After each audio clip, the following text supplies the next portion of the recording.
இந்த லூக்கா எழுதின சுவிசேஷம் 9வது அதிகாரம் உன்னதமான ஒரு சத்தியத்தை கொண்ட ஒரு அதிகாரம் என்று நாம் சொல்லலாம். ஆண்டவராகிய இயேசு கிறிஸ்து யாரையும் கேட்காத ஒரு கேள்வியை இங்கே கேட்கிறதை பார்க்கிறோம். அவர் இவ்விதமான இந்த கேள்வியை கேட்பார் என்று ஒருவேளை சீஷர்கள் எதிர்பார்த்திருக்க மாட்டார்கள். ஆனால் கூட அவர் இந்த இடத்துல இங்கே இந்த கேள்வியை கேட்கிறார். அவரிடத்தில் கூடி வந்த ஏறக்குறைய 5000 பேர் தேவனுடைய உண்மையான ஆசீர்வதிக்கப்பட்ட ஆகாரத்தினால போஷிக்கப்பட்டார்கள். எல்லாரும் போஷிக்கப்பட்டு மீதியான துணிக்கைகளை எடுத்த பின்பாக லூக்கா 9:18 பின்பு அவர் தமது சீஷரோடு கூட தனித்து ஜெபம் பண்ணி கொண்டிருக்கையில், வேதத்தில் அநேக இடங்களில் இயேசு கிறிஸ்து தனியாய் ஜெபிக்கிறதை குறித்து நாம் பார்க்கிறோம். ஆனால் இந்த இடத்துல அவர் அவ்விதமாக எவ்வளவு திரளான மக்கள் போஷிக்கப்பட்ட பின்பாக அவர்களோடு சேர்ந்து ஜெபிக்கிறார் என்று நாம் பார்க்கிறோம். அப்பொழுது ஒரு கேள்வியை கேட்கிறார். ஜனங்கள் என்னை யார் என்று சொல்லுகிறார்கள் என்று கேட்டார்.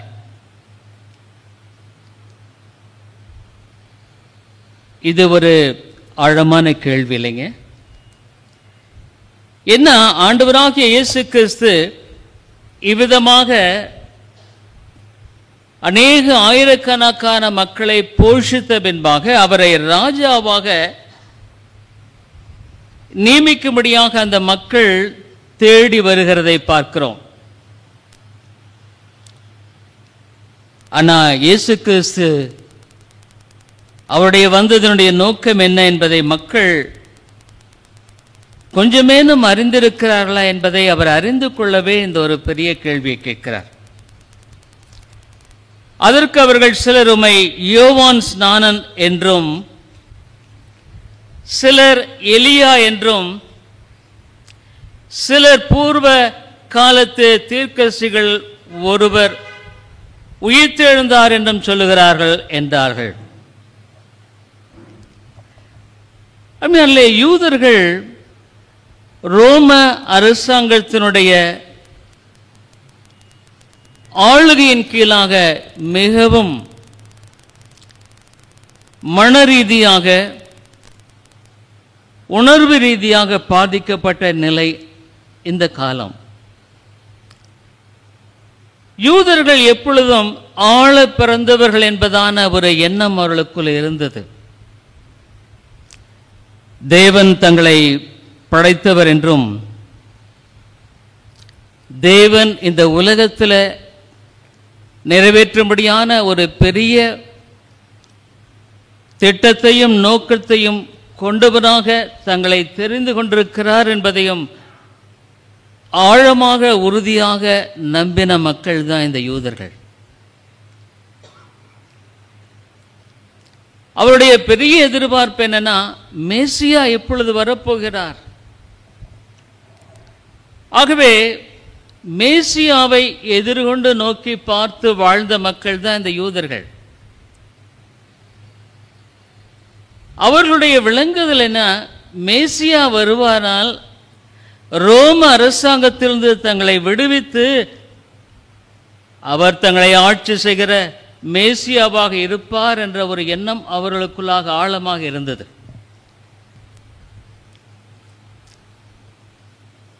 ஆகவே மேசியாவை எதிர்பார்த்தார்கள். ஆனால் வந்த மேசியாவையோ அவர்கள் அறியவில்லை. மேசியாவைத்தான் எதிர்பார்த்து காலாகாலமாக அவர்கள் வாழ்ந்து வந்தார்கள். ஆனால் மேசியா வந்த பொழுதோ அவரை அவர்கள் அறியவில்லை.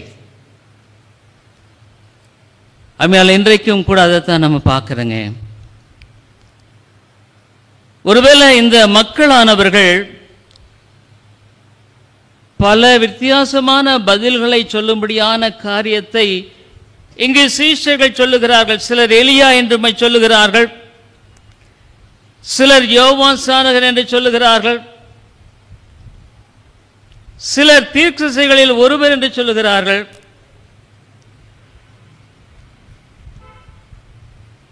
ஒருவேளை இந்த காலையில் கிறிஸ்து என்பவர் உங்களுக்கு யார், அல்லது உனக்கு யார் என்று நான் கேட்கிறேன்.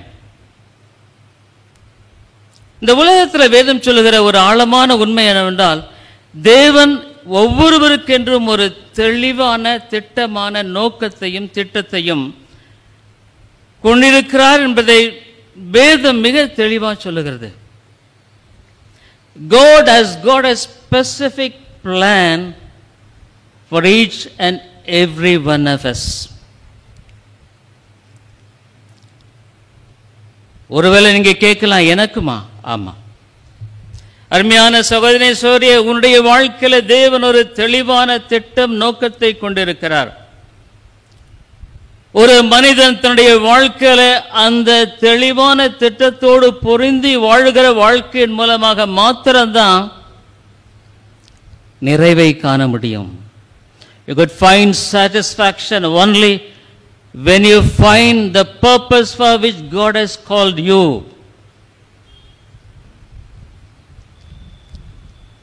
இன்றைக்கு அநேகர் வாழ்க்கையில நிறைவில்லை, சமாதானம் இல்லை, சந்தோஷம் இல்லை, விடுதலை இல்லை, மீட்பின் நம்பிக்கை இல்லை, மோட்ச ராஜ்யத்தின் ஊர்ஜிதம் இல்லை. ஏன்? ஏன்னா ஒருவேளை இந்த யூதர்களைப் போல நாமும் கூட பல பதில்களை ஆண்டவராகிய இயேசு கிறிஸ்துவை குறித்து சொல்லக்கூடியவர்களாக இருக்கலாம். இவ்விதமான ஒரு பொதுவான கேள்வியை விட்டு இப்பொழுது ஒரு நேரடியாக அவர் பேச ஆரம்பித்து விட்டார். 20ஆம் வசனத்தில், அப்பொழுது அவர், நீங்கள் என்னை யார் என்று சொல்லுகிறீர்கள்? What about your answer? இருக்கட்டும்பா, மற்றவர்கள் சொல்லுகிறதை பற்றி இல்லை, நீ இயேசுவை பற்றி என்ன சொல்லுகிறாய்?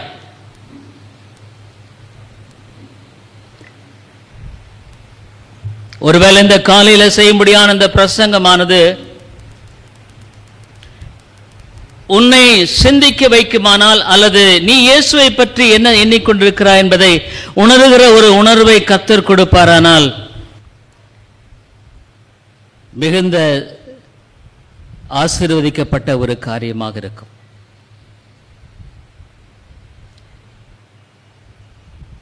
இன்றைக்கு மனிதனுடைய வாழ்க்கையில காணப்படுகிற வாழ்க்கையினுடைய எல்லா விதமான தடுமாற்றங்கள், போராட்டங்கள், தோல்விகளுக்கு முக்கியமான ஒரு காரியம் என்னவென்றால், இந்த இயேசு என்பவர் யார், அவருக்கும் எனக்கும் என்ன சம்பந்தம்? இல்ல, who is this Jesus? இந்த இயேசு என்பவர் யார்? who is this man Jesus? அவருக்கும் எனக்கு இடையிலான சம்பந்தம் என்பது என்ன? என்னைக்காவது ஒரு வேளை நீங்க நினைச்சிருக்கீங்களா?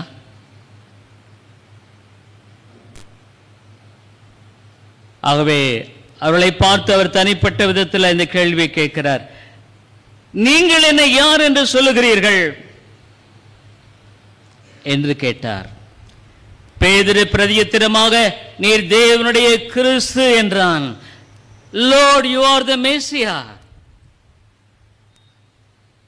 Christ the anointed. நீர்தான் அபிஷேகம் பண்ணப்பட்ட மேசியா என்பதை அந்த இடத்தில் அவன் சொன்ன பொழுது உண்மையாலுமே அவர் ஆண்டவர் சொல்றார் பாருங்க, இது மனிதனால் வெளிப்படுத்தப்பட்டது அல்ல, இது தேவனால் வெளிப்படுத்தப்பட்ட ஒரு காரியம் என்பதை குறித்து இயேசு கிறிஸ்து வேறொரு சுவிசேஷ சொல்லப்படுகிறதை பார்க்கிறோம். அருமையான சகோதரனே சகோதரியே, உன்னுடைய வாழ்க்கையில இந்த கிறிஸ்துவை யார் என்பதை நீ அறிந்திருக்கிறாயா? அதுதான் உன்னுடைய வாழ்க்கையை வழிநடத்தக்கூடிய பதில். The only answer which leads your life either into eternal life or in eternal death. நித்திய மரணத்துக்குள்ளாகும் நித்திய ஜீவனுக்குள்ளாக வழி நடத்தக்கூடிய ஒரே ஒரு கேள்வியின் பதில் தான் இது.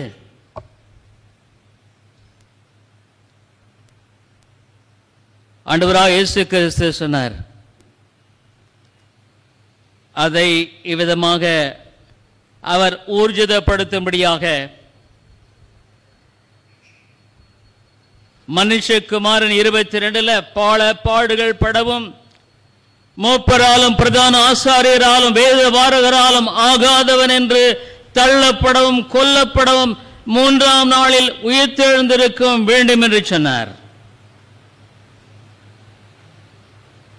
அவர் இந்த உலகத்தில் நிறைவேற்றும்படியான இந்த காரியத்தை குறித்து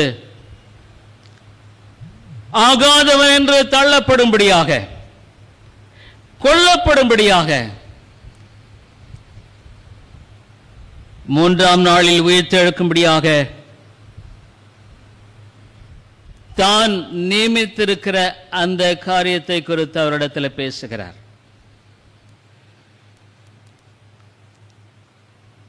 ஏன்னு கேட்டா, யூத மக்கள் எண்ணின எண்ணமெல்லாம் இந்த மேசியா என்பவர் வந்து ரோம சாம்ராஜ்யத்தின் அடிமைத்தனத்தை தங்களை விடுதலையாக்குவார் என்பதான ஒரு உலக பிரகாரமான ஒரு எண்ணத்தை மாத்திரமே அவர்கள் கொண்டிருந்தார்கள். பாருங்களேன்,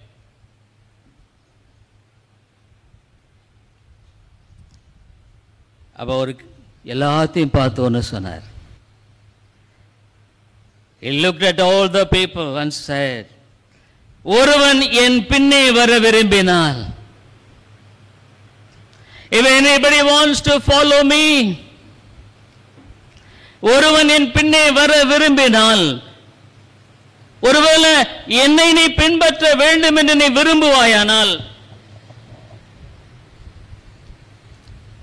இது கட்டாயம் அல்ல. It's your own desire, உடைய சொந்த விருப்பம், your own longing, நீ பின்பற்ற விரும்புகிற விருப்பத்தினுடைய உண்மையான தாகம். Jesus never forced anybody to follow him. இயேசு கிறிஸ்து யாரையும் என்னை பின்பற்றித்தான் நீ ஆக வேண்டும் என்று யாரையும் கட்டாயப்படுத்தல. ஒருவன் என்னை பின்பற்றி வர விரும்பினால், if he wants to follow me,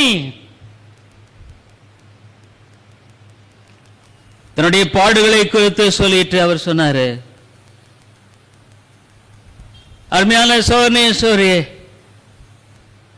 உனக்கும் இதே கேள்விதான். இயேசுவை உண்மையாய் பின்பற்ற விரும்பினால், நீ இயேசுவை உண்மையான விதத்தில் வேதம் சொல்லுகிற வண்ணமாக பின்பற்றி வர நீ விரும்புவாயானால், இது ஒரே ஒரு வழிதான் இருக்கு. There is no other way.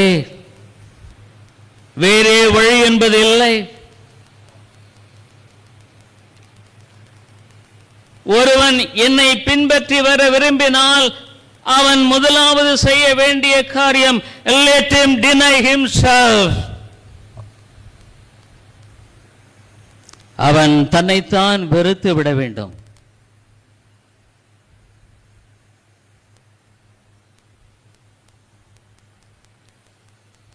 இரண்டாவது, அவன் சிலுவையை எடுத்துக்கொள்ள வேண்டும்.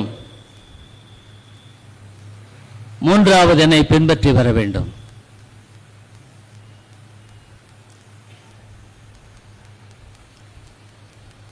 வேத சத்தியம் மாறிடுச்சா?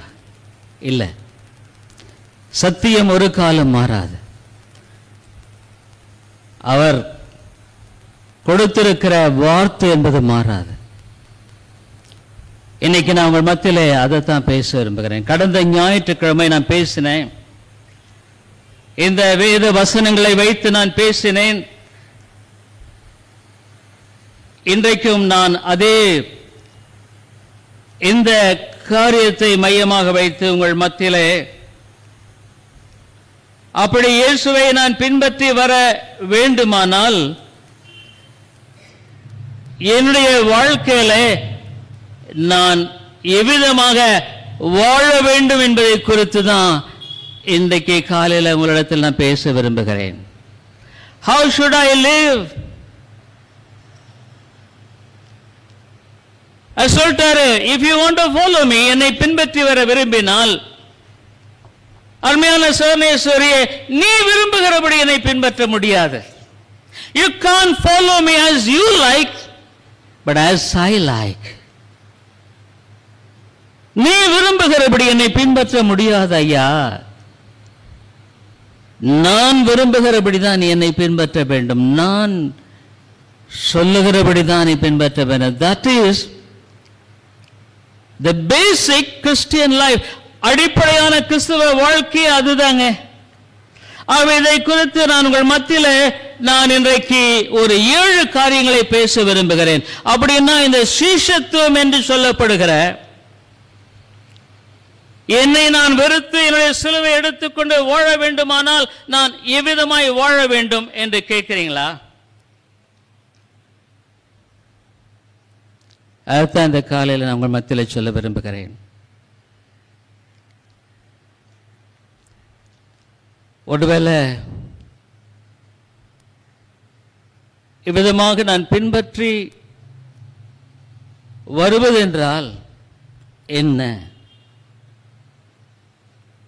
Salvation is free.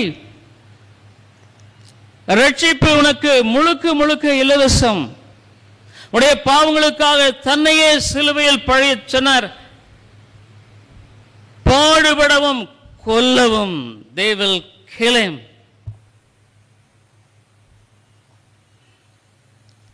பாவிகளை ரட்சிக்க கிறிஸ்து உலகத்தில் வந்தார். இழந்து போனதை தேடி ரட்சிக்கவே தேவகுமாரன் வந்தார். அவர் வந்ததனுடைய நோக்கம் என்னுடைய வாழ்க்கை நிறைவேறி இருக்கா? Is the purpose of Jesus coming is fulfilled in my life or in your life? That is the very big question this morning we are going to contemplate. அதை நாம் ஆராய்ந்து பார்க்க முடியாத மிகப்பெரிய ஒரு கேள்வி இதுதான். அதற்கு பதிலை நான் இந்த 7 தலைப்புகளில் உங்கள் மத்தியில் நான் பேச விரும்புகிறேன்.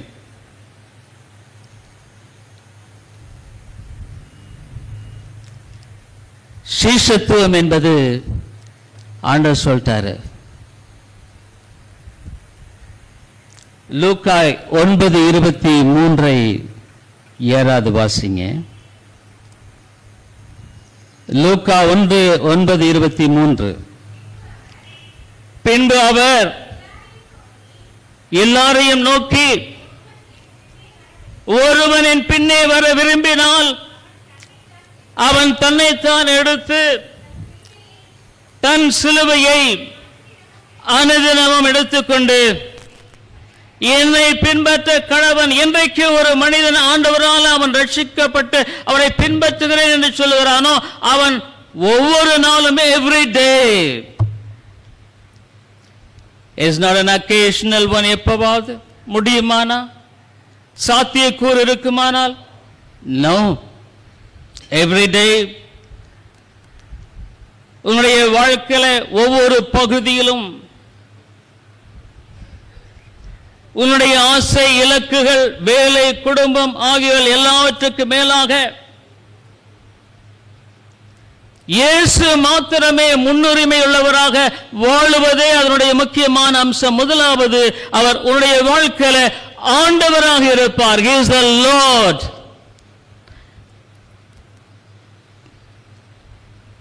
நீ ஒருவேளை ஒரு ஸ்கூல்ல போய் வேலைக்கு சேருவாயனா, the school is your Lord. அந்த பள்ளி தான் உன்னை ஆட்சி செய்யும்படியான ஒரு காரியமாக இருக்குன்னா, அந்த பள்ளியினுடைய சட்டதிட்டங்களுக்கு நீ இணைந்து நடந்தால் தான் சம்பளம் கிடைக்கும். It is not who determines your work in the school. பள்ளியில நீ உன்னுடைய பணியை குறித்து தீர்மானிப்பது அல்ல. It is a school which decides. பள்ளிதான் அதை தீர்மானிக்கிறது. முதலாவது காரியம் என்னவென்றால், he will be the Lord of your life. அவர் தான் உங்களுடைய வாழ்க்கையில ஆண்டவராக இருப்பார்.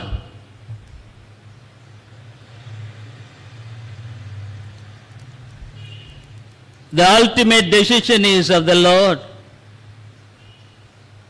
ஏறெடுக்கும்படியான தீர்மானம் என்பது அவருக்கு உட்பட்டது, உனக்கு உட்பட்டது அல்ல.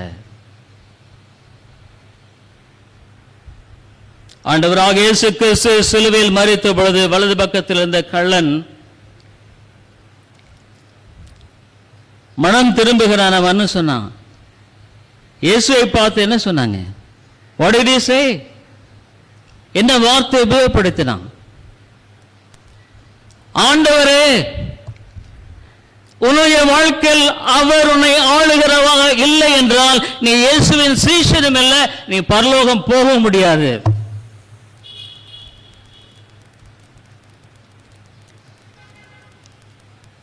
It's impossible, my dear friend. நீ விரும்புகிறபடி வாழ்கிறது கிறிஸ்தவ வாழ்க்கை அல்ல. அவர் விரும்புகிறபடி வாழ்கிறது தான் கிறிஸ்தவ வாழ்க்கை. உனக்கு எல்லா பலத்தையும் அறிவையும் ஞானத்தையும் சுகத்தையும் பலத்தையும் கொடுத்துட்டு உன்னை பார்த்து கேட்கிறார், முதலாவது நான் உன் வாழ்க்கையில் ஆண்டவராக இருக்க விரும்புகிறேன்.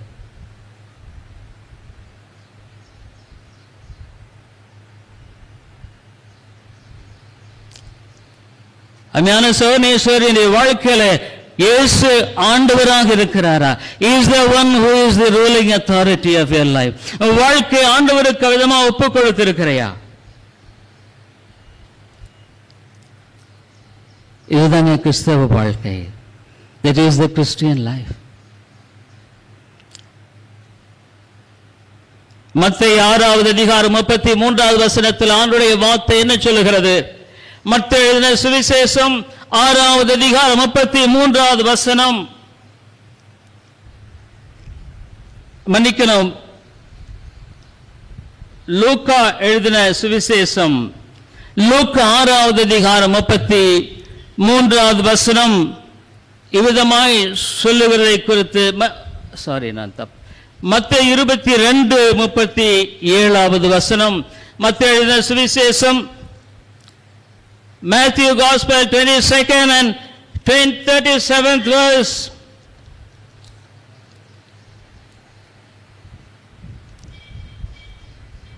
இயேசு அவனை நோக்கி, உன் தேவனாகிய கர்த்தரிடத்தில் உன் முழு இருதயத்தோடும் உன் முழு ஆத்துமாவோடும் உன் முழு பலத்தோடும் அவரில் அன்பு கூறுவது. The priorities of the Lord. உன்னுடைய குடும்பம் முக்கியம் அல்ல, உன்னுடைய எதுவுமே உன்னையே நீ சொல்ல போனா முக்கியம் அல்ல, இயேசுதான் முக்கியம். அவருடைய சபை, அவருடைய நீதியை தேடுங்கள். அவருடைய சபையோடு இணைந்து வாழ்கிற ஒரு வாழ்க்கை முறை, அவருடைய சித்தத்துக்கு ஒப்பு கொடுத்து வாழுகிற வாழ்க்கையின் முறை, அவருடைய வார்த்தைக்கு இணங்கி கொடுத்து வாழுகிற ஒரு வாழ்க்கையின் முறை. ஒரு மெய்யான கிறிஸ்தவ வாழ்க்கையினுடைய முதலாவது அடி என்னவென்றால், அவர் தான் உன்னுடைய வாழ்க்கையின் ஆண்டவர், உன்னை வழிநடத்துகிறவர், உன்னுடைய வாழ்க்கையின் திட்டங்களை திட்டமிடுகிறவர், அவர் தான் செயல்படுத்துகிறவர், அவர் தான் எல்லாம். He is all in all. நீ விரும்புகிறபடி வாழுவது கிறிஸ்தவ வாழ்க்கை அல்ல. It is not what you want. Absolutely it is not a Christian life at all. இல்லை. ஒருவேளை நீ தப்பு கணக்கு போடலாம். You may make a wrong calculation, but it is not according to the Bible.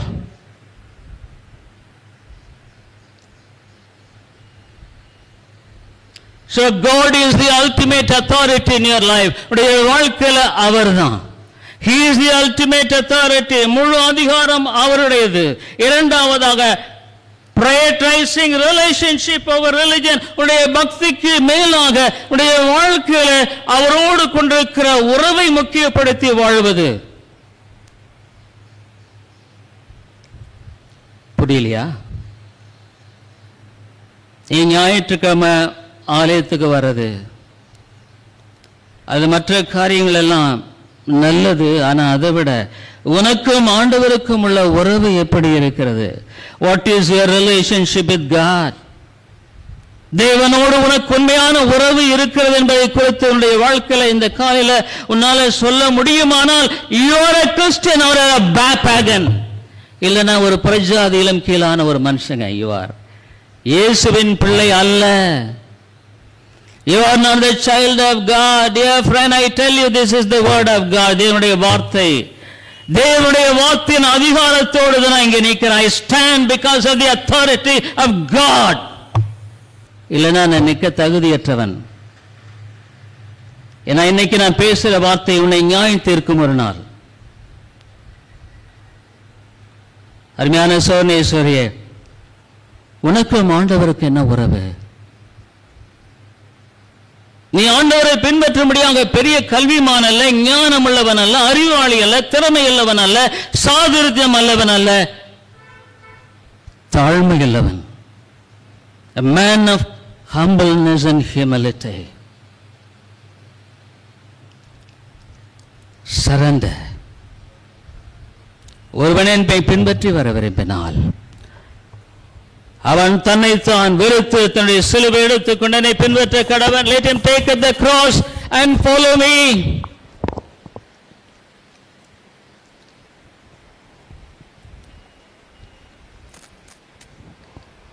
நீ ஆண்டவரிடத்தில் உன்னை சரணடையதுக்கு ஆயத்தமா இருக்கியா? ஒருவேளை நீ உலகத்துக்குரிய காரியங்களில் சரணடைஞ்சிருக்கலாம். A patient is for the world, உலகத்துக்காக, for the money, பணத்துக்காக, for anything of your own desire and patience, உன்னுடைய விருப்பம் வாஞ்சைகள் நிறைவேற்ற முடியாத நீ சரணடைந்திருக்கலாம். அதை நான் கேட்கலையா? இயேசுவுக்கு நீ சரணடைஞ்ச பிள்ளையா?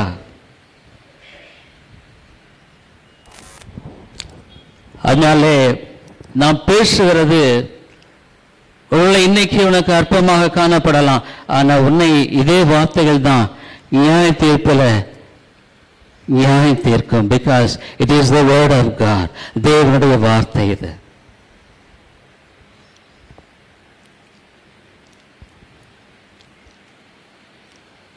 உடைய வாழ்க்கையை அவருக்கு நீ அவிதமாக நீ சரணடைந்திருக்கிறையா?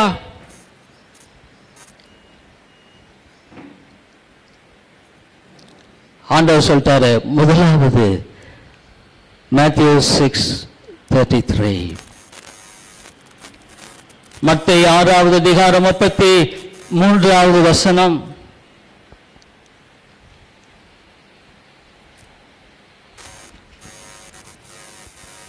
முதலாவது தேவனுடைய ராஜ்யம், அவருடைய நீதியை தேடுங்கள். Seek ye first his kingdom and his righteousness.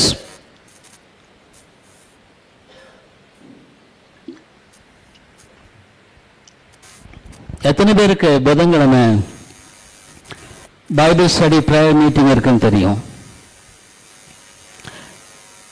ஆனா நீ வர வாய்ப்பு இருந்து நீ வரலன்னா நீ ஆண்டோடைய ராஜ்யத்தை முதலாவது வைக்கிறியா? சபையை கனப்படுத்தக்கூடிய விருப்பம் இருக்கா உனக்கு? What is your prayer? உன்னுடைய முக்கியத்துவம் எதுங்க? உன்னுடைய குடும்பம் அல்ல, நீயும் அல்ல, எதுவுமே இல்லை. முதலாவது ஆண்டவர். அவரை நான் கனப்படுத்துவேன். I will honour him. அவரை நான் கனப்படுத்துவேன். அருமையான சோர்ணேஸ்வரி, வேதத்தில் கேட்கிறது தான் முதலாவது தேவனுடைய ராஜ்யம், நீதியை தேடுங்கள், அப்பொழுது இவைகளெல்லாம் கூட கொடுக்கப்படும். நான் என்ன நினைக்கிறேன் ஆண்டவரே, இந்த ஜனங்க என்னதான் நினைக்கிறாங்கன்னு தெரியல எனக்கு. உங்களுடைய அருமையான கையில தங்களுடைய வாழ்க்கையை அர்ப்பணிச்சுட்டா அவங்களுடைய வாழ்க்கையை எவ்வளவு அழகா நீர் கட்டுகிறாய். You will build their life so beautifully. ஏன் ஆண்டவரை நமக்கு எதிர்த்து நிற்கிறாங்க?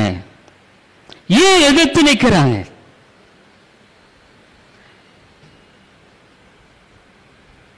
ஆண்டவருக்கு தங்களை இணங்கி கொடுக்காத ஒவ்வொரு ஆத்துமாவும்,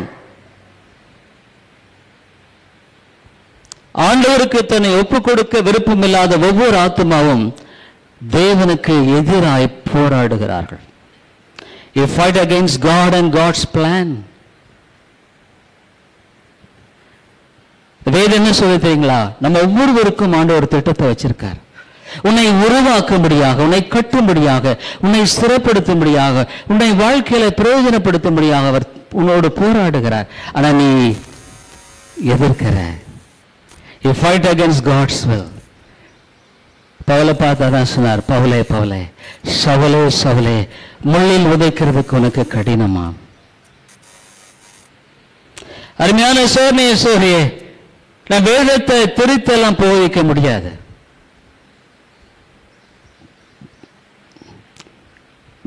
வேதம் என்ன சொல்லுது? அதுதான். முள்ளில் உதைக்கிறதுக்கு கடினமாம். உண்மையாலுமே என்னுடைய வாழ்க்கையை காயப்படுத்தி கொள்ள ஆண்டவர் ஒரு வார்த்தை சொல்றாரு என்னங்களா?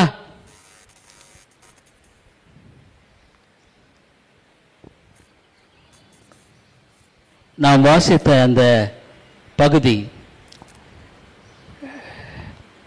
நம்ம பைபிள் ரீடிங்ல எந்த பகுதி வாசிச்சோம்? லூக்கா 9. திருப்பி லூக்கா 9. ஆண்டவருக்கு ஒப்புக்கூடாத ஒரு மனுஷனுடைய வாழ்க்கையை குறித்து இங்க ரொம்ப அழகா சொல்லப்படுகிறது. லூக்கா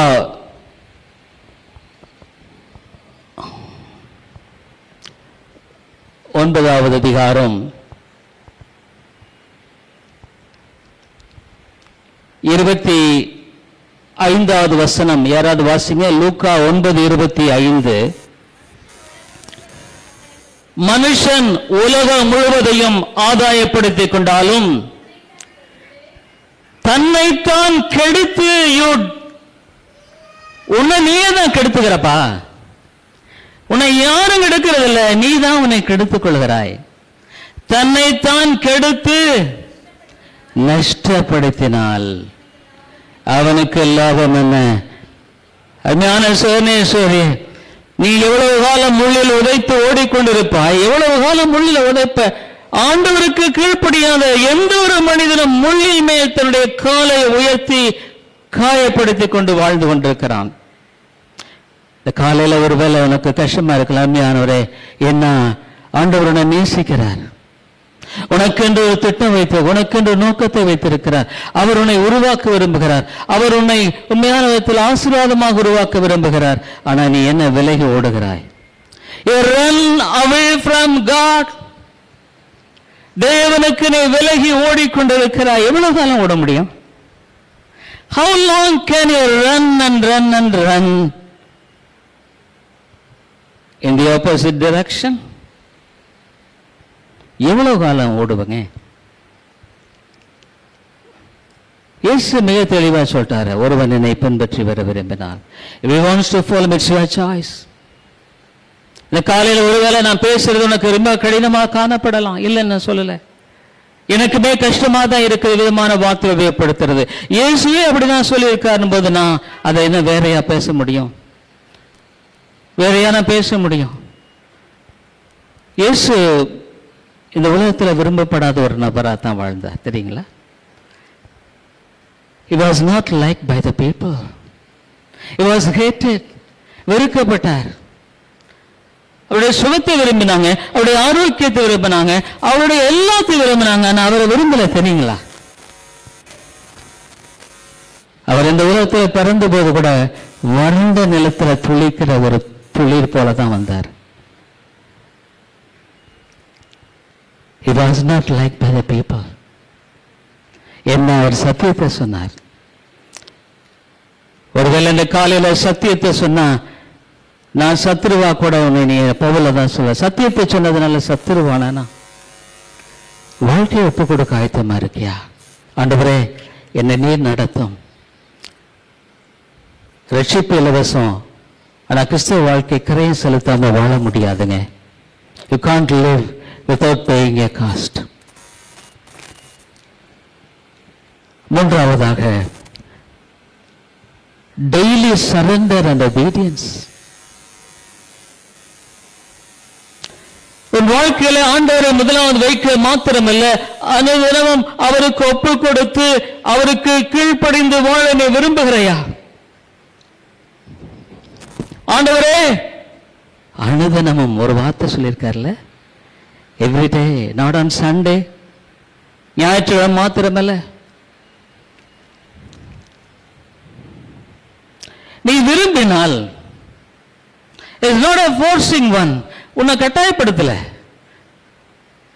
உன்னை யாருமே கட்டாயப்படுத்தும். இட்ஸ் யுவர் லைஃப், உன்னுடைய வாழ்க்கை. ஒன்னு அதனை கெடுத்து நஷ்டப்படுத்திடலாம், ஆதாயப்படுத்திக்கலாம், அதனை கெடுத்து நஷ்டப்படுத்திட்டு போயிட்டே இருக்கலாம், அல்லது அதனை ஆதாயப்படுத்திக்கலாம். It's in your hand.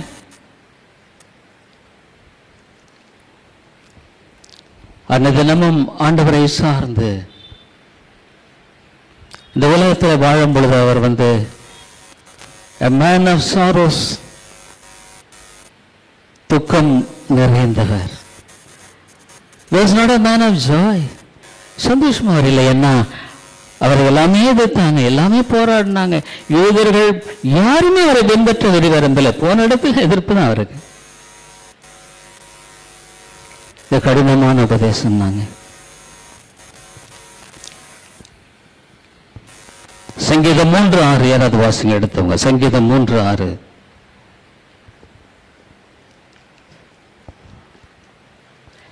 Sorry, மன்னிக்கணும், நீதிமொழிகள் 3வது அதிகாரம் 6வது வசனம். நீதிமொழிகள் 3:6 எடுத்து யார் வேணாலும் வாசிக்கலாம்.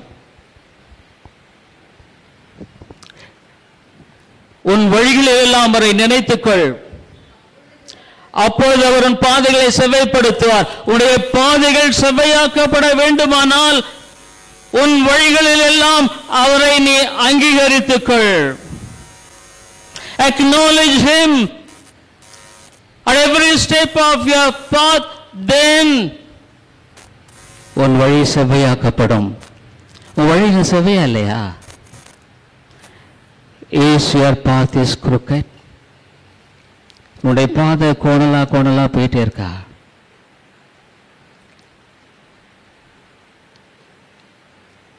உன் வழிகள் எல்லாம் அவரை நினைத்துக்கொள். acknowledge him. அவருடைய சபையை கனப்படுத்த கத்துக்கொள். either you will surrender or you will resist. no in between. ஒன்னா அவருக்கு நீ கீழ்ப்படியலாம் அல்லது எதிர்த்து நிற்கலாம். நான் அப்பப்ப ஞாயிற்றுக்கிழமை காலையில் நிறைய சர்ச்சஸ் லைவ் போடலாம் பார்த்தா, it's very sad. Christ is not passive. கிறிஸ்து பிரசங்கிப்படுறது இல்லை, தெரியுமா உங்களுக்கு? ஜெபம் பண்ண, பைபிளை வாசி, அதை பண்ண. பென்டிகாஸ்ட் சர்ச்சஸ் எல்லாம் அதே தான். ரிஃபார்ம் சர்ச்சஸ் எல்லாம் டாக்ட்ரின். டாக்ட்ரின் ஒன்று ரட்சிக்காதுங்க. Doctrine will never save you. உன்னை ரட்சிக்காது.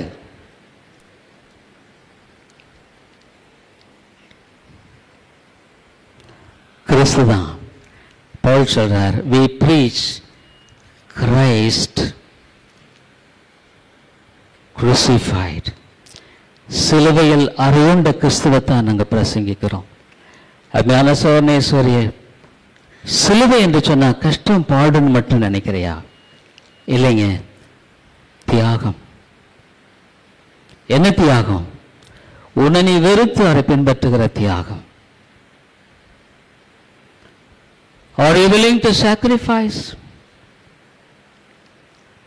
ஆபிரகாம் தன்னுடைய ஒரே பேரான குமாரனை பலி செலுத்த முடியாது சொன்ன பொழுது அவன் அழைத்து கொண்டு போகிறான் ஈசாக்கை. பலிபீடத்தில் கிடைத்துட்டு கத்தியை உயர்த்திட்டான். ஆபிரகாம், ஆபிரகாம், பிள்ளையாண்டான் மேல கைய போடாத.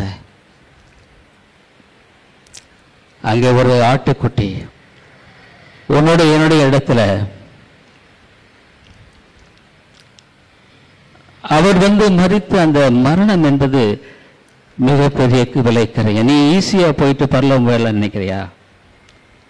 நீ சும்மா விரும்புறோடையெல்லாம் போயிட்டு பரலோகம் போலான்னு நினைக்கிறியா? வேதம் அப்படி போதிக்கலையா? வேதம் அப்படி போதிக்கல. உன்னை நீ ஒப்பு கொடுத்து வாழாம நீ பரலோகம் போக முடியாது. பரலோகம் இல்லைன்னா வேற இடம். சொல்ற ஆண்டவரை எங்க முகத்தையெல்லாம் நான் பார்க்கிறேன். நான் ஒரு நாள் இவங்களெல்லாம் நரகத்துல பார்த்தா என்ன சொல்றது ஆண்டவரே? எனக்கு வேறு சத்தியம் போதிக்கப்படலன்னு உன்னால சொல்ல முடியாது. நீ இந்த சத்தியத்தை விரும்பாம இருக்கலாம். ஆனா நீ விரும்பிய ஆண்டவர் என்ன சொல்றாரு? நான் போதிக்க வேண்டிய கடமை அதைத்தான் நான் செய்வேன். I will never do anything other than that. பாரபட்சம் அல்ல, மனித காரியம்லாம் இங்க நான் பண்ண மனுஷனுக்கு பெரிய. நீ பரலோகம் போக விரும்பலையா? அதை சொல்ல. பரலோகம் இருக்கு, நம்பலையா?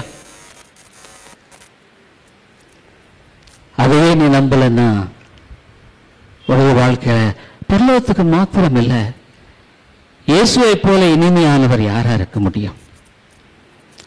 அவரோடு உறவு கொண்டு வாழ்கிற வாழ்க்கையில போல இன்பமானது ஏதாவது இருக்கா? Is there anything great?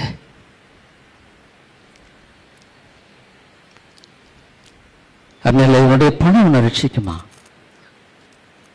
உன்னுடைய ஏதாவது உன்னை ரட்சிக்குமா? உனக்கு இதை கொடுத்தவரெல்லாம் யாரையா? ஆண்டவர் தான் கொடுத்திருக்காரு. ஒருவேளை நீயும் நானும் அங்க போறான பிச்சைக்காரன், அவனை போல இருக்காம இருந்தா அது அவனுடைய கிருபை. ஆனால் நீ சொல்ற ஐ கான் சார் அந்த பவுல் சொன்னார், ஆண்டவரே நான் என்ன செய்ய சித்தமாயிருக்கிறேன். நான்காவதாக, letting God shape your values and choices. உன்னுடைய வாழ்க்கையுடைய சகல காரியங்களையும் தெரிந்து கொள்வதிலையும் தேவன் உருவகப்படுத்தட்டும், தேவன் நடத்தி செல்லட்டும்.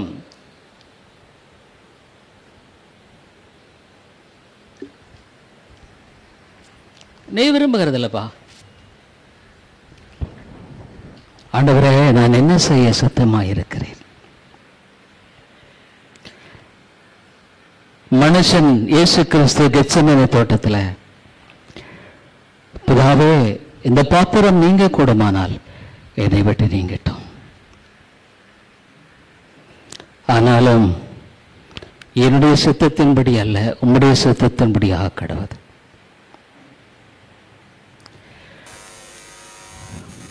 ஆகவே இயேசு கிறிஸ்து சொன்னார், ஒருவன் என்னை பின்பற்றி வர விரும்பினார். It's your choice. இந்த காலையில் நான் பண்ற பிரசங்கம் ஒருவேளை உனக்கு விருப்பம் இல்லாம கூட இருக்கலாம், எப்படா பிரசங்கத்தை முடிப்பார் கூட இருக்கலாம். ஆனா உங்களுடைய ஆத்மாவை குறித்து தேவன் சொல்லுகிற காரியம் இதுதானே. விரும்புறியோ விரும்பலையோ, அருமையான சௌர்ணேஸ்வரியே, ஆண்டவரை தவிர உனக்கு இந்த உலகத்துல வேற ஏதாவது பெருசா இருக்குமானா வாழ்க்கை கட்டப்படாது. எத்தனையோ பேர் இப்போ வாழ்க்கை முழுவதுமே இந்த சர்ச்சில் எத்தனையோ பேர் வந்தவங்க 1995 நம்ம ஆரம்பிச்சோம், இது வரைக்கும் எத்தனையோ பேர் செத்துட்டாங்க. ஆனா அவங்க எங்க போனாங்க எனக்கு தெரியாது, ஐ டோன்ட் நோ. ஆனா அன்னையிலேருந்து இதே தான் நான் போதித்துட்டு இருக்கேன், வேற ஒன்றும் நான் புதுசா போதிக்கல, இதுதான் போதிச்சுட்டு இருக்கேன். சொல்லப்போனா என்னுடைய பழைய பிரசங்கள்லாம் பார்த்தா இன்னும் ரொம்ப கடுமையாக கூட இருந்திருக்கு.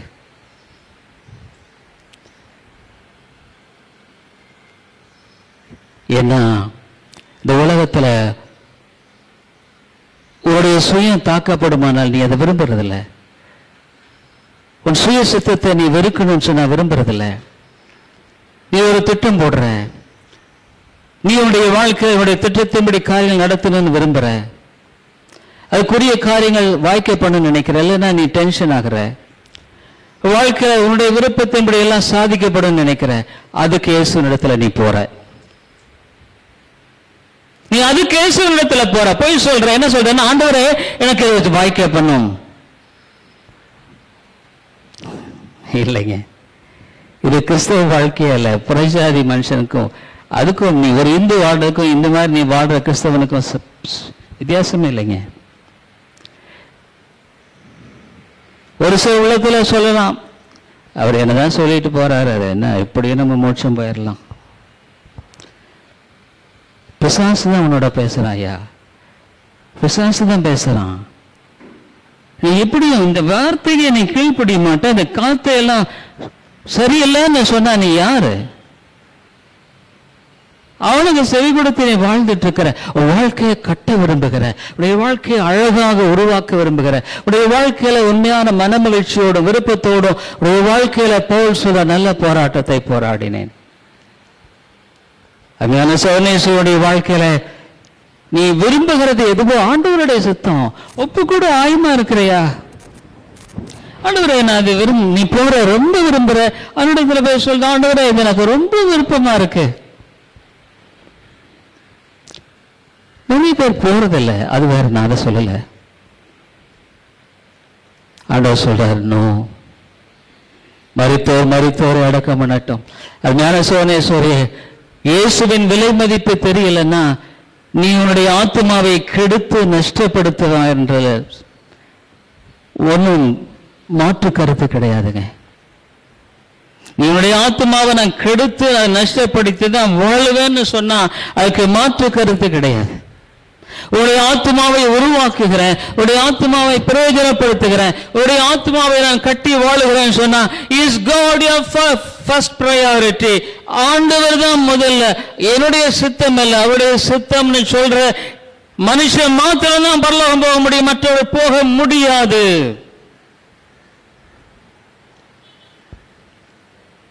அவர்தான் ஆண்டவர். அவருடைய வாழ்க்கையில் அவனுடைய தீர்மானங்கள், திட்டங்கள், நோக்கங்கள், விருப்பங்கள், சித்தங்கள், உன் குடும்பம், உடைய பிள்ளைகள், உடைய மனைவி, உன்னுடைய கணவர் எல்லாத்தையும் பலிபீடத்தில் வச்சிருக்கியா நீ ஆண்டவரே? ஆனா ஒரு நினைக்கலாம், இயேசுவ சொன்னா அவர் வேண்டான்னு சொல்லிடுவாரு, இதுக்கு அவரை போய் ஜெபம் பண்ணிட்டு நீ அவர்கிட்ட சொல்லாம செய்யறது அது ஆசீர்வாதமா இருக்குன்னு நினைக்கிறியா? இதை போல ஒரு மதிகேடான காரியம் வேற ஏதாவது இருக்க முடியுமா? Is there anything which is greater foolishness than this? இதை போல மதிகேட்ட ஒரு காரியம் ஏதாவது இருக்க முடியுமான்னு கேட்கிறேன் நான்.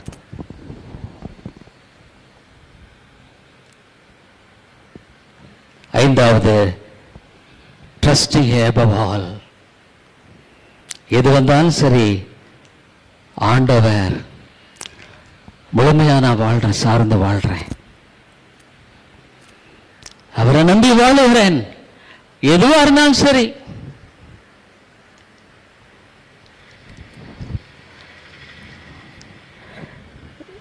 நேற்று நைட் எனக்கு திடீர்னு ஜஸ்ட் எனக்கு ஒரே வேர்த்து செஸ்ட் பெயின் மாதிரி வந்துருச்சு. என்னுடைய மனைவி நல்லா தூங்கிட்டு இருந்தாங்க, நான் வெளியே பார்த்துட்டு என்ன எனக்கு பகல்லையே இந்த ப்ராப்ளம் இருந்துகிட்டே இருந்தது. இதுதான் நிறைய சமயம் எனக்கு ஆயிருக்கு, இல்லைன்னு நான் சொல்ல. அப்ப சரி, உள்ள திடீர்னு மறித்தாலும் ஆயத்தமா இருக்கேன், எனக்கு அதை பத்தி கவலை இல்லை. ஆனாலும் கூட நாம தேவன் கொடுத்திருக்கிற வழிமுறையை செய்யணும். ஆகவே நேற்று நான் டாக்டர்கிட்ட போய் இந்த அப்புறம் இசிஜி எக்கோ எல்லாம் பார்த்தாங்க.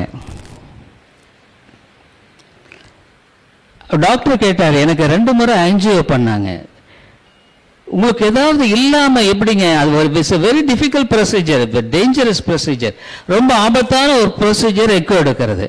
அது உங்களுக்கு 2 முறை எடுத்துட்டாங்கன்னு சொல்றீங்க, அப்ப ஏதாவது இல்லாம எப்படி எடுத்திருப்பாங்கன்னு என்ன பிடிச்சி மடக்க ஆரம்பிச்சார். நான் வேற பழைய ஃபைல் எதுவும் கொடுக்காம போயிட்டேன். அவர் சொன்னாரு, இந்நேரம் வேற யாராவது இந்த மாதிரி வந்திருந்த வாட்டி வதைச்சு எடுத்துருப்பேன்னாரு. நான் சொன்னேன், இதே போதும் சார், வேற என்ன, பழைய இசிஜி எதுவுமே கொண்டு வரல.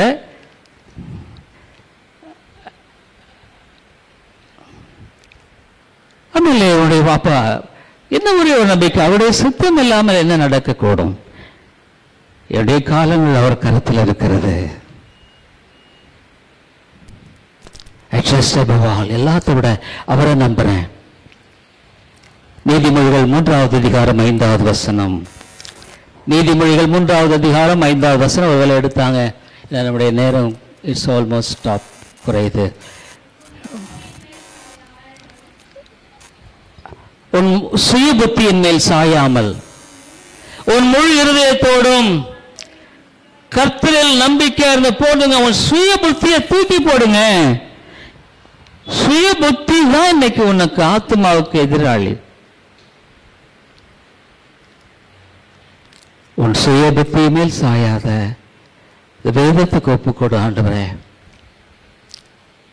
ஆண்டவர் இன்னைக்கு ஞாயிற்றுக்கிழமை பெரிய பெரிய கத்தீட்ரெல்லாம் இருக்கும், வெளிநாடுகள்லாம் பார்த்தீங்கன்னா பிரம்மாண்டமான ஆலயங்கள் எல்லாம், ஏன் இப்ப இந்தியாவில் கூட இருக்கு. ஆனா ஆண்டவர் இருப்பாரா? ஆண்டவர் எங்க வாசம் பண்ணுவார்? நொறுங்குண்ட இருதயம். இந்த காலையில் ஆண்டவரே, நான் உண்மை பின்பற்ற விரும்பல, சந்தேகிக்கிறேன், நான் என் விருப்பத்தை தான் செய்ய வாஞ்சிக்கிறேன், என்னை மன்னிய மாட்டாரே. இந்த காலையில் ஒருவேளை இந்த செய்தியை கேட்கிற ஒருத்தராகலும் ஆண்டவரே என்னை மன்னித்தரலும். என் வாழ்க்கையில ஏன் இந்த மாதிரி காரியங்கள் வேண்டாம். என் வாழ்க்கையை நானே கெடுத்து நஷ்டப்படுத்த வேண்டாம். மன்னின்னு சொல்லி ஒரு இருதயம் இந்த காலையில் இந்த செய்தியை கேட்டு தாழ்த்துமானால் நம்பிக்கை இருக்கு. தாழ்த்தாத எந்த இருதயத்துக்கும் நம்பிக்கை இல்லை. ஆறாவது, நான் என்ன செஞ்சாலும் ஆண்டவருக்கு மகிமையா வாழ்றேனா? 1 கொரிந்தியர் 10வது அதிகாரம் 31வது வசனம். 1 கொரிந்தியர் 10வது அதிகாரம் 31வது வசனம் எடுத்து கூட வாசிக்கலாம். ஆகையால் நீங்கள் புசித்தாலும் குடித்தாலும் எதை செய்தாலும் எல்லாவற்றையும் தேவனுடைய மகிமைக்கென்று செய்யுங்கள். whether you eat or drink. எனக்காக அல்ல, என்னுடைய பெருமைக்காக அல்ல, என்னுடைய மேன்மைக்காக அல்ல. இன்னைக்கு பாருங்க, எத்தனையோ காரியம் செய்யறோம், என்னை பார்த்து 4 பேர் என்ன நினைப்பாங்க? 4 பேரை நான் மதிக்கணும், 4 பேரை நான் உயர்வானா? என்னை பத்தி யாராவது சொல்லிட்ட, தப்பா சொல்லிட்ட, ஐயோ தாங்க முடியலையே, தாங்க முடியல என்று பத்தி எப்படி சொல்லலாம்? நீ எதை செய்தாலும் ஆண்டவருடைய மகிமைக்கு என்று செய். ஆண்டவரே, அவரை தண்ணி குடிச்சா கூட ஆண்டவருக்கு மகிமையாக போன வரல. ஆண்டவர் எனக்கு ரொம்ப ஒரு காரியத்தை ஞாபகப்படுத்தினார். இந்த காலையில கூட நிறைய சமயங்கள நான் யோசிப்பேன், ஆண்டவர் என்னோட பேசுறாரா? ஆமா, என்ன அப்பப்ப அவருடைய வார்த்தையை கொடுத்து என்னோடு கூட அவர் பேசுகிறது. என்னுடைய ஆத்மாவில் எனக்கு தெரியும் ஆண்டவர் தான் பேசுறாருங்கிறது. காலையோட தான் என்னோட பேசினார். உன்னுடைய ஒரே காரியம், விசுவாசத்தை துவக்கிறவரும் முடிக்கிறவருமா இயேசுவை நோக்கி எனக்கு நியமித்திருக்கிற பாதையில் பொறுமையோட நான் ஓட வேண்டும். இந்த வாரத்தின் ஆரம்பத்தில் பொறுமையை பற்றி ஆண்டவரிடத்தில் பேசினாரு. அந்த காலையில் என்கிட்ட பேசினார். வாழ்க்கையை முழுவதுக்குமே வழிநடத்தக்கூடிய ஒரே ஒரு வசனம் எனக்கு கொடுத்துட்டார். உண்மைதான், வேதத்தை வாசிக்கிறேன், ஆனா ஆவியானவர் நம்மோடு கூட பேசும் பொழுது அவருடைய தாக்கம் வித்தியாசமானது. ஆகவே என் வாழ்க்கையில ஒண்ணுதான், நான் அவரை மாத்திரமே நோக்கி பார்த்து நடப்பேன், வேற எதுவும் இல்லை. எனக்கு பணம், பொருள், பொன் எதுவுமே முக்கியம் இல்லை. எனக்கு இயேசு போதும். Jesus is enough. தமிழ்ல ஒரு அருமையான பாட்டு. நான் அப்பதான் ஆண்டவரை அறிஞ்சு கொண்டேன். செங்கல்பட்டு மெடிக்கல் காலேஜ் ஹாஸ்டல்ல இருக்கப்போ, அப்போ செகண்ட் இயர் ஃபெயில் ஆயிட்டு இருக்கான். ஆண்டவரை ஏற்றுட்டேன், பல போராட்டம். ஜிப்மர் பாண்டிச்சேரியிலேருந்து ஒரு மலையாளி, அவர் ஒரு பிலீவர் தான். அவர் இப்போ எங்க இருக்கான்னு தெரியல. அந்த ஃபேமிலி எனக்கு நல்லா தெரியும், ஓமன். அவர் ஒரு நியூரோ சர்ஜன் நினைக்க, எனக்கு மறந்துருச்சு. இப்போ எங்கிட்ட அவர் கேட்டார், எனக்கு அந்த தமிழ் பாட்டை பாட முடியுமா, இயேசு போதுமே.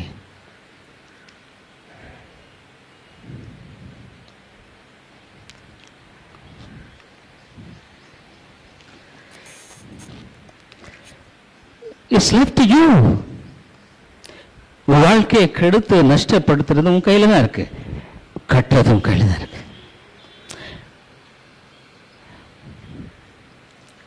பல வருடங்கள் கடந்து விட்டதானா இன்னைக்கு நான் சொல்ல முடியும், இயேசு போதும்.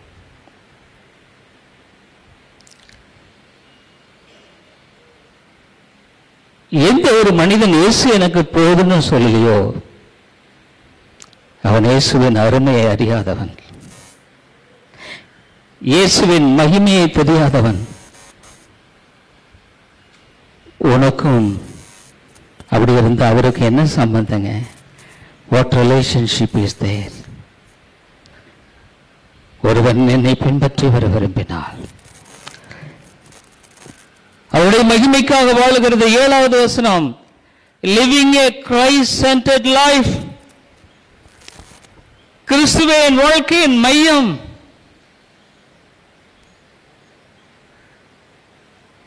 பிலிப்பியர் 1:21.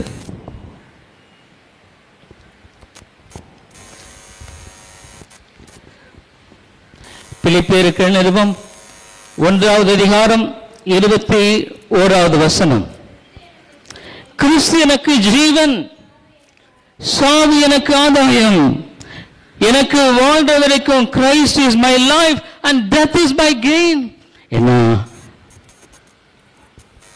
இந்த பூமியை பார்க்கும் பொழுது, அவருடைய படைப்பை எல்லாம் பார்க்கும் பொழுது, நம்ம எல்லாம் பூமி மேல இப்படி கீழே போனா விழுந்துருவோம்ல. பூமியை சுத்திக்கிட்டே இருக்க, எல்லாம் பூமி மேலதான் இருக்கிறோம். ஆனா கீழே பூமி சுத்தும் போது கீழே விழுகணுமே, ஏன் விழாம இருக்கும்? Centre of gravity. இதை பார்க்கும் பொழுது எவ்வளவு மகிமையாய் படைச்சிருக்கிற கர்த்தர் பரலோகத்தில் எவ்வளவு மகிமையா இருப்பார்ல. கிறிஸ்து எனக்கு ஜீவன். இந்த உலகத்தில் நான் வாழ மட்டும் இயேசு எனக்கு போதும், இயேசு எனக்கு போதும். நிறைவுள்ளவராக வாழுகிற நிறைவு வாழ்க்கை எனக்கு போதும். சாவு எனக்கு இழப்பல்ல, நஷ்டம். தேவனை அறியாத ஒரு மனிதன் தன்னுடைய வாழ்க்கையை கெடுத்து நஷ்டப்படுத்தி நரகத்தை போறான். ஆனா ஆண்டவருடைய பிள்ளை, கிறிஸ்து எனக்கு ஜீவன், இஸ் மை லைஃப். சாவு எனக்கு ஆதாயம். அன்புள்ள ஆண்டவரே, இதனாலே உம்முடைய வார்த்தையை நாங்கள் சிந்திக்க உதவி செய்தீர். ஒருவன் என்னை பின்பற்றி வர விரும்பினால், if he wants, சபையோடு இணைந்து சபைக்கு முக்கியத்துவம் கொடுத்து உம்முடைய வார்த்தைக்கு, சபையினுடைய ஒழுங்குக்கு இல்லைன்னா ஆண்டவரே, அவன் ஒரு வழிபோக்கன். He is a stranger to you, Lord. He may declare that he is a Christian or கிறிஸ்தவன் என்று அறிக்கை செய்யலாம். ஆனா is a stranger, உங்களை அறியேன். ஆண்டவரே, ஒரு மனிதன் தன்னுடைய வாழ்க்கையை கெடுத்து நஷ்டப்படுத்திட்டு அவன் வாழ்க்கை முழுவதுமாக கிறிஸ்து இல்லாத ஒரு இருண்ட உலகத்தில் பிரவேசிச்சிடலாம். அல்லது நறுமண்ட இருதயத்தோடு ஆண்டவரே, உடைய சிலுவையை பார்க்கும் பொழுது எனக்காக, என் இழந்து கொண்டு எனக்காக நீர் மறித்தீர். உமக்காக நான் இந்த உலகத்திலே வாழுவேன், உமக்காக நான் ஜீவிப்பேன். ஆனா ஆண்டவரே, உம்முடைய கருத்துல மாத்திரம் ஒரு வாழ்க்கையை கொடுக்கப்பட்டுட்டா, அந்த வாழ்க்கையை போல ஆசீர்வாதமுள்ள ஒரு வாழ்க்கை உண்டா? அதே போல மன திருப்தியான ஒரு வாழ்க்கை உண்டா? அதே போல சமாதானமுள்ள ஒரு வாழ்க்கை உண்டா? அதே போல ஒரு அருமையான வாழ்க்கை என்பது உண்டா? அதுதான் பரலோகம், அதுதான் பரலோகம். ஆண்டவரே, உமக்கு ஸ்தோத்திரம். இயேசுவின் நாமத்தில் ஜெபிக்கிறோம் எங்கள் நல்ல பிதாவே, ஆமென்.